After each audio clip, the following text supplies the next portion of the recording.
Welcome to part 2 of the pVACview demonstration. In this video, we'll walk through uploading the data to pVACview.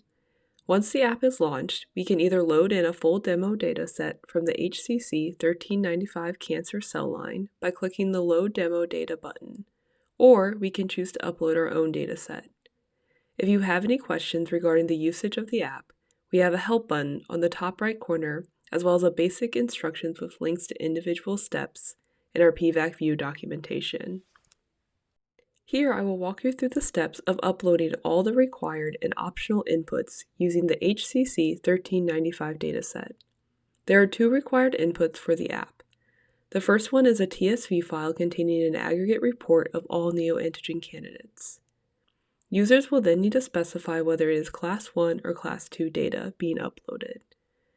The second required input is a JSON file containing all metrics data ranging from the variant to transcript to peptide level information for all neoantigen candidates. We also offer the option to upload additional report files with a label specified.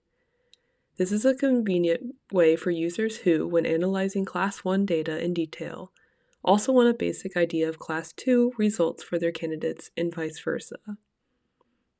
Last but not least, users have the option to upload a gene of interest list in a TSV format with each gene on an individual line.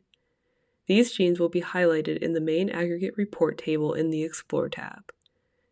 Once you have successfully uploaded your files, go ahead and hit Visualize.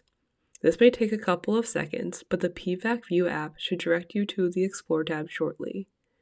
For a summary of this information, please see the Tutorials tab.